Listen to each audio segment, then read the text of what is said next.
আইন কলেজের ভেতরে আইনের এক পড়ুয়াকে সেই কলেজেরই প্রাক্তনী এবং আইনজীবী ধর্ষণ করছে। মেয়েটির সহপাঠী দুজনের, তার দুই শাগরেদকে সাক্ষী রেখে একজন পেশাদার আইনজীবী হিসেবে প্রথমেই ঘটনাটা জানতে পেরে আপনার কি মনে হয়েছিল? দেখুন, আমি রাজ্যের আইন কলেজগুলো যে কিভাবে চলছে এটা নিয়ে আমরা অনেকদিন ধরেই আমাদের বক্তব্য রাখছি। আইন কলেজ হচ্ছে আইন শিক্ষার একটি অন্যতম গুরুত্বপূর্ণ স্থান। আমাদের দেশে আইন শিক্ষা এই ক্ষেত্রটা আমাদের যে জাতীয় বার কাউন্সিল আছে এবং রাজ্য বার কাউন্সিলও তাদের একটা নির্দিষ্ট কন্ট্রোল আছে। কয়েকদিন আগে আমারই এক জুনিয়র সায়ন বন্দ্যোপাধ্যায় এবং কিরণ শেখ ওরা একটা মামলা করছিল ল কলেজের বাচ্চা ছেলেদের। সেই মামলায় এই প্রশ্নটা উঠে আসে যে পশ্চিমবাংলার কটা ল কলেজ তারা ন্যাশনাল বার কাউন্সিল থেকে রেগুলার এই যে অ্যাফিলিয়েশন তাকে রিনিউ করেছে। ভয়াবহ চিত্র উঠে আসে, একটা বড় সংখ্যক ল কলেজ তাদের রিনিউয়ালটাই নেই, অথচ ল কলেজ চলছে। আমি এই জন্যই কথাটা আপনাদের বললাম, এটার থেকে একটু পরিষ্কার হবে আমাদের রাজ্যের আইন শিক্ষার হালটা কিরকম। আগের গভর্নমেন্টের সময় আমাদের এখানে সেন্টার অফ এক্সিলেন্স তৈরি করা হয়েছিল, national university of juridical sciences, salt লেকে। এখনো দেখবেন অসাধারণ ইনফ্রাস্ট্রাকচার। এই সেন্টার অফ এক্সিলেন্স আমি বলছি 2011-র পর যন্ত্রণা হচ্ছে এটা, মানে আমি তার একজন প্রাক্তনী হিসেবে আমার মনে আছে 2011-য় যখন এই গভর্নমেন্ট চেঞ্জ হলো তখন আমরা যুক্ত এদিক ওদিক করে একাডেমিক্সের সঙ্গে। আমরা তখন একটা খোঁজ পেলাম যে এইখানকার যে একাডেমিক কাউন্সিল সেখানে মেম্বার করা হয়েছে সম্ভবত নিমাই ভট্টাচার্য বলে একজন।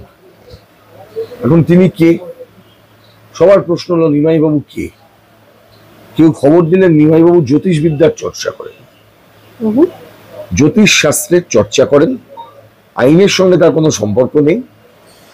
তাকে একাডেমিক কাউন্সিলে মেম্বার করা হয়েছে কেন না উনি হচ্ছেন সেই ব্যক্তি কোনো একজনকে কোনো অ্যাডভাইস করেছিলেন যে কলকাতা থেকে সেক্রেটারিয়েট অফিস ওপারে নিয়ে যেতে হবে, তাহলে তুমি খুব ভালো থাকবে, অনেকদিন সরকার চালাবে।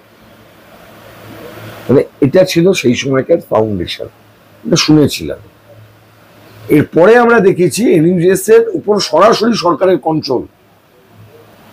Centre of excellence legal studies এর ক্ষেত্রে যদি আপনি গবেষণার জায়গা না দেন তাহলে ক্রিটিক্যাল অ্যানালিসিস হবে না। ক্রিটিক্যাল অ্যানালিসিস না থাকলে আপনি কোনো ল কমিশন কোনো জায়গায় কাজ করতে পারবে না, কোনো জায়গাতে আইনের কোনো ডেভেলপমেন্টই হবে না। স্বাভাবিকভাবে গরু ছাগলের মতন বিধানসভায় আইন পাস হবে, কোনো আলোচনা হবে না। এমনিতেই আপনি দেখছেন যে গোটা দেশে আইন প্রণেতারা তাদের আলোচনার পরিমাণ কমিয়ে দিয়েছে। তাহলে আইন এডুকেশনের প্রয়োজন এই জন্য। লিগ্যাল এডুকেশনের হাল আমি সেন্টার অফ এক্সিলেন্স বললাম, সাধারণ এডুকেশন বললাম, ল কলেজগুলোর অবস্থা বললাম, রাজ্য বার কাউন্সিল আপনি জানেন ওখানে এখনো পর্যন্ত একজন অশীতিপর বৃদ্ধ তিনি রয়েছেন। বছর বছর উনি যেতেন, বছর বছর উনি এমএলএও হন বজবজ থেকে। আর এখন তো বুঝতেই পারছেন অশোক দেব কে, এই কলেজেরই। মনোজিৎকে কে রেকমেন্ড করেছে? আমি শুনেছি 70 দশক থেকে উনি এটা চালিয়ে যাচ্ছেন। ইন্টারেস্টিং হচ্ছে যে বুধবার 25শে জুন এই ঘটনাটি ঘটে। বৃহস্পতিবার 3 জন মনোজিৎ সহ গ্রেপ্তার হয়। বৃহস্পতিবার ছেড়ে দিন না, আমি বলছি আজকে তার জেনারেল বডি বসলেন কলেজে এবং তারা সিদ্ধান্ত নিলেন ওই 3 জনকে বহিষ্কার করা হলো। আমি ওর মধ্যে যাচ্ছি না, কিন্তু আমার বক্তব্য হচ্ছে এই ঘটনার এফআইআর এর যা বয়ান আমাদের কাছে আসছে, মানে সংবাদ মাধ্যম থেকে আপনার দেখে মনে হয় ইট ওয়াজ দ্য ফার্স্ট ইনসিডেন্ট। এটা প্রথম ইনসিডেন্ট। কি দেখানো হয়েছিল ভিডিওর মধ্যে? কি ছিল ভিডিও? কে ক্যাপচার করেছিল? তার মানে রেগুলার ওখানে হয়। আমার বক্তব্য খুব সিম্পল, আপনি যে কোনো রাজনৈতিক দল করতে পারেন, যা খুশি করতে পারেন। সরকারি অফিস, সরকারি স্কুল কলেজ সন্ধ্যেবেলা সেখানে সিকিউরিটি থাকবে না কেন? বহিরাগতদের ঢুকতে বাধা দেবার জন্য। অপরাধ না, কিন্তু একটা জিনিস তো খুব পরিষ্কার যে মনোজিৎ মিশ্র বিরুদ্ধে অন্তত 1 ডজন অভিযোগ আছে বিভিন্ন থানায় সে গ্রেপ্তারও হয়েছে, কিন্তু তার কিচ্ছু হয়নি। হবে না। তাকে কলেজ থেকে বের করে দেওয়া হয়েছে, সে আবার রিঅ্যাডমিশন হবে নিয়েছে, না। এবং তার দাপট এতটুকু কমেনি। হবে না। কেন? এটা তো পরিষ্কার। কারণ মনোজিৎ মিশ্ররা মেসেজ পেয়ে গেছে পশ্চিমবাংলায় তাদের সরকার আছে, যারা সরকার চালান তাদের এটা মাথায় রাখার দরকার যে এমন কিছু করা উচিত নয় যাতে সমাজ বিরোধীরা বার্তা পায় যে সরকারটা তাদের।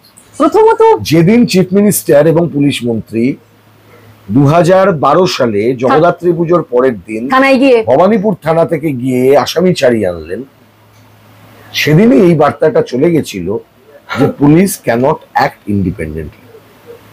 ইন্ডিপেন্ডেন্ট অ্যাক্ট করতে গেলে কি হয় আপনি দেখেছেন, এত কথা এত কিছু হচ্ছে। অনুব্রত মণ্ডল তিনি কিন্তু গেছিলেন থানায়, দিয়ে দেখা করে পিছন গেট দিয়ে বেরিয়ে এসেছেন। ওসি বোলপুরের কিন্তু ফোন সিজ হয়েছে, অনুব্রত বাবুর কিন্তু ফোন সিজ হয়নি। না, অনুব্রত বাবু এমন কিছু কথা বলেছিলেন যে কথাগুলো কিন্তু ওসি কে শুধু বলেননি, যে মানুষগুলো কোনোভাবে প্রশাসনের সাথে যুক্ত নন, তার স্ত্রী, তার মা, তাদেরকে টেনেও কথা বলেছিলেন এবং অত্যন্ত নোংরা ইঙ্গিতে কথা বলেছিলেন। কিন্তু তার তার মানে বিরুদ্ধে কোনো ব্যবস্থা হবে নেওয়ার না, কথা আমরা তার কারণ শুনি না। Is being protected by the police minister. Sandip ঘোষের কেন হয়নি বলুন তো? আমরা একদিন দুদিন তো আলোচনা করিনি। আমরা অভয়া বিচার পাইনি, আজও বলছি। হ্যাঁ, একজন সম্ভাবনাময় ডাক্তার যিনি সার্ভিস দিতে গিয়ে ইন সার্ভিস অবস্থায় কাজ করতে করতে ওইভাবে শেষ হয়ে গেল যার জীবন। আমরা আজও কিন্তু তার পরিবারকে স্যাটিসফাই করাতে পারলাম না যে ট্রুথ হ্যাজ বিন রিভিলড। আমরা চেষ্টা করিনি তা নয়, কিন্তু বার সরকারের তরফ থেকে বাধা দেওয়া হয়েছে, কোটি কোটি টাকা খরচ। আমি আপনাকে দুটো জিনিস বলবো। এক নম্বর হচ্ছে যে প্রথম যখন আমরা পার্কস্ট্রিট গণধর্ষণ কাণ্ড হলো, আমরা সরকার মুখের কাছে শুনলাম সাজানো ঘটনা, ছোট ঘটনা। কামদুনি কাণ্ড হলো, সেখানে তিনি গেলেন, টুম্পা কয়াল, মৌসুমী কয়াল তাদের বান্ধবীর এই ভয়ঙ্কর পরিণতি নিয়ে একটি প্রশ্ন করতে গেলেন, তাদেরকে বলা হলো মাওবাদী, এবং ভয়ঙ্কর ভাবে কামদুনি মামলায় কি হলো পরিণতি সেটাও আমরা জানি। পরবর্তী সময় হাঁসখালির ক্ষেত্রে দেখেছি ওই রকম ভাবে একটি নাবালিকা তার মৃত্যু হলো। হাঁসখালির পরিবারে আমি ওখানে গিয়েছিলাম, যে নাবালিকার মৃত্যু হলো এইভাবে, সেই নাবালিকার যে শ্রাদ্ধর কাজ, সেই কাজটা কিন্তু পরিবারটিকে করতে দেওয়া হয়নি। কারণ উনি শুধু এখান থেকে বিষটা ছড়িয়ে দেন না, বিষটা পার্কুলেট করে একদম তলায় গ্রাস রুটে। আর সেইখানে গিয়ে কিন্তু এটা গ্রামীণ সমাজে কিভাবে একটা পরিবারকে বয়কট করা হচ্ছে, তারা একটা পুরোহিত পাননি। যে নাবালিকা ধর্ষিতা হয়ে খুন হয়ে গেল, আমার এখনো মনে আছে ওই বাড়িতে আমি যখন গেছি, যে ঘরটিতে তার মা থাকতেন, সেই ঘরে তখনো পর্যন্ত সেই নাবালিকার যে খেলার পুতুলগুলো পর্যন্ত সেই ঘরে রয়েছে। এবং যে পরিস্থিতিতে ওই ঘটনা ঘটেছিল তার অন্যান্য 10টা কারণ থাকতে পারে। গ্রামীণ সমাজের কি অবস্থা, বাংলার গ্রামগুলো কি অবস্থার মধ্যে আছে আপনি জানেন। মেয়েটিকে যখন চিতায় তোলা হয়েছিল সে সত্যি মৃত ছিল না জীবিত ছিল? এবং তারপরেও আমি বলছি আপনাকে, এই ঘটনার 3 দিন বাদে আমি যেদিন ওখানে গিয়েছিলাম সেভ ডেমোক্রেসির পক্ষ থেকে, তখন হাঁসখালিতে নির্যাতিতার পরিবারে সেই দিনকে শ্রাদ্ধের দিন, পুরোহিত পাচ্ছেন না। এটা তো আর সরকার আটকাচ্ছে না, এটা তো আর কে আটকাচ্ছে? ওই স্তরে তো মমতা ব্যানার্জি নিশ্চয়ই গিয়ে আটকাচ্ছেন না। ঠিকই। তাহলে আপনাকে ভিকটিম শেমিং করতে করতে এমন একটা জায়গায় নিয়ে যাওয়া হবে যে আপনি ভিকটিম, আপনাকেই কোণঠাসা করে দেওয়া হবে। কারণ আমরা তার মুখে শুনেছি যে মেয়েটি তো প্রেম করতো, সে তো লাভ অ্যাফেয়ার। কেউ কারোর সাথে প্রেম করে, সেটা আমার আটকানো আমার পক্ষে সম্ভব নয়। এটা ইউপি নয় যে লাভ জিহাদ নিয়ে আমি প্রোগ্রাম শুরু করব। কোনো প্রশাসকের কখনোই এই মেরিটের মধ্যে ঢোকা উচিতই নয় একটা ঘটনার কি হয়েছে, কোনটা সত্য বা কোনটা মিথ্যা। আচ্ছা, আরেকটু এই ঘটনার জন্য তদন্তকারীদেরকে ছেড়ে দেওয়া উচিত।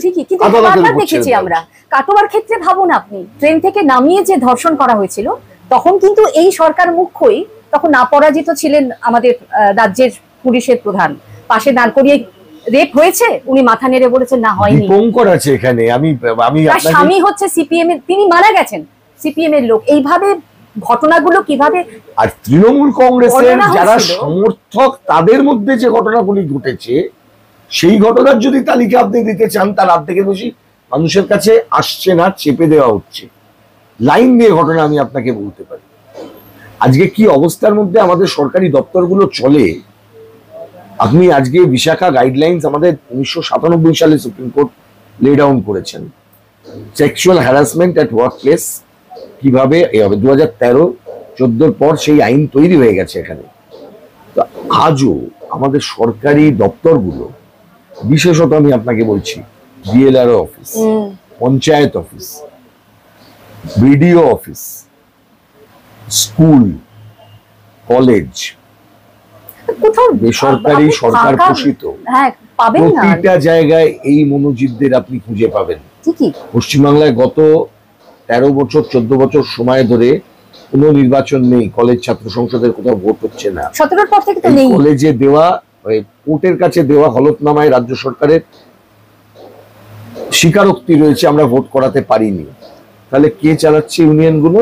না কিন্তু আপনার মনে আছে, খুলছে কে? আপনার মনে আছে মুখ্যমন্ত্রী কথা দিয়েছিলেন আমি মার্চের মধ্যে সমস্ত ছাত্র সংসদ নির্বাচন করিয়ে দেব। কথাই দেন, ওনার কথা নিয়ে একটা জুনিয়র ডাক্তারদের সঙ্গে যখন বসেছিলেন উনি ওরকম লেকচার সব সময় দিয়ে যান, লেকচার দেন, এর বাইরে ওনার কোনো কাজ নেই। হ্যাঁ কিন্তু ছাত্র সংসদ নির্বাচন না হলে কি হবে? ছাত্র নেতারাও আছেন, তাদের দাপটও আছে, ছাত্র ইউনিয়নে ছিলেন, শিলাগুলো পুঁতেছিলেন, শিলা দিদি নাম হয়েছিল, এখনো সেই শিলাগুলো পুঁতাই আছে। একটা এক্সাম্পল, আপনি যদি একটু ওই কখনো কোলাঘাটের দিকে যান জাতীয় সড়ক ধরে, আপনি ধুলোঘর টোলের ঠিক আগেই দেখবেন ওখানে এখনো পর্যন্ত একটা শিলা আছে। শিলা দিদি পুঁতে গেছিলেন, বলেছিলেন ওখানে একটা হাব হবে, কি বলে জরি হাব হবে।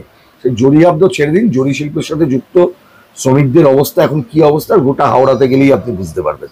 মানে আমি যে কথাটা বলবার চেষ্টা করে যাচ্ছি বারবার, এবং I will conclude by saying, এটা একজন দুজনের বিষয় না, সরকারটা ওইরকম সার্কাস চালাচ্ছেন উনি, তাকে চালাতে দিন। কিন্তু আরজি করের ক্ষেত্রে তো আমরা দেখেছি অভিজ্ঞদের বা আরজি করের ক্ষেত্রে আমরা একটা পজিটিভ দিক দেখেছিলাম 14ই আগস্ট রাত্রে, কিন্তু হঠাৎ সেটাকে আমরা টিমিড হয়ে যেতে দেখলাম। আমি আশা করব যে আরজি করটা হাসপাতালে, এটা ল কলেজ, এবার হয়তো শুনবো আদালতের মধ্যে ঘটনা ঘটবে। এটা হবার আগে বাংলার মানুষকে বলবো, প্লিজ তৃণমূল, সিপিএম, বিজেপি এসব ছেড়ে দিয়ে কাউকে বাঁচানোর বা কাউকে নেতা বানানোর, নেতা রাখার দায় আপনার নেই। আপনি তো নিজের জন্য বাঁচেন, দিনের শেষে নিজের জন্য বাঁচেন, আপনার পরিবারকে একটুখানি যাতে আমার সন্তান যেন থাকে দুধে ভাতে, এটার জন্য বাঁচেন, এইটুকুই তো কামনা করেন সাধারণ মানুষ, সুরক্ষিত থাকে। তো এটা যদি একটা ল কলেজের ভিতরকার অবস্থা হয়, এবং কলকাতার ছাত্রীরা বলছে যে তাদের কি ধরনের অত্যাচারের সম্মুখীন হতে হয়েছে এই মনোজিৎ এবং তার দল বলে, মানে এটা একদিনে তো হয়নি না, এটা হয় আজকে বেরিয়ে এলো। এবং সরকার, আমি ভয় যেটা পাচ্ছি, এই মনোজিৎকে এখন সামনে রাখা হলো, ওকে হাইলাইট করা হবে, কিন্তু মনোজিৎকে সামনে রেখে, মানে মনোজিতের পেছনে যারা ছিল কভার সরিয়ে দিয়ে ওই ম্যানহোলের নিচে আর কে কে আছে সেটা আর তুলতে দেওয়া হবে না। কে রাত্রিবেলা কলেজগুলোকে স্টুডেন্ট ইউনিয়ন না থাকা অবস্থায় তৃণমূল ছাত্র পরিষদের ছেলেদেরকে বেলেল্লাপনা করবার জন্য, লাম্পট্য করবার জন্য কলেজগুলো খুলে দেয়। অনেকেই বলছে আরজি করের সঙ্গে এই সাউথ ক্যালকাটা ল কলেজের ঘটনা তুলনা করছে, কিন্তু ওটা ছিল সরকারি মেডিকেল কলেজ, এটা সরকারি কলেজ, এই বাদে আর কোনোভাবে তুলনা হয় কি? গোটা সিস্টেম, প্রাতিষ্ঠানিক দুর্নীতি যখন সমাজের নিয়ম হয়ে যায়, লাম্পট্য তখন সমাজের ব্যাধিতে পরিণত হয়। আপনি যদি কালীপ্রসন্ন সিংহের হুতুম প্যাঁচার নকশা পড়েন, তাহলেই বুঝতে পারবেন যে কারা সমাজটা চালাচ্ছেন। আর এটাও মনে করবেন যে সেই সমাজে দাঁড়িয়ে রামমোহন বিদ্যাসাগর যখন আলো জ্বাললেন, তখন তারা কিন্তু সংখ্যালঘুই ছিল। ঠিকই, কিন্তু আরজি করে যেভাবে আমরা ধামাচাপা দেবার উদ্যোগ দেখেছি, আপনার কি মনে হয় একই রকম এখানেও হচ্ছে? যেভাবে মিডিয়া মনোজিৎকে নিয়ে লাফালাফি শুরু করেছে, আমি ভুল করব না যদি মনোজিৎই এই ঘটনাটার জন্য একমাত্র দোষী হিসেবে সাব্যস্ত করে ওকে তুলে দিয়ে সমস্যার সমাধান হবে না। মনোজিৎ ম্যানহোল হিসেবে যেন ব্যবহৃত না হয়। মনোজিৎ সহ ওই ম্যানহোলটা তুলতে হবে, তলায় কি পাঁক আছে ওই পাঁকও বার করতে হবে, তবে আপনার গোটা লাইন পরিষ্কার হবে।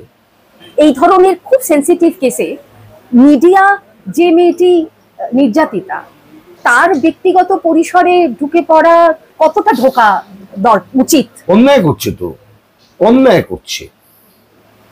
ব্যক্তিগত পরিসরে ঢোকা বা এই যে লাইনে খবর হয়, এখন আপনি দেখবেন আমি মানে একেবারে খবর দেখছি না পর্নোগ্রাফি দেখছি, এটা খুব সমস্যা হয়ে যাচ্ছে।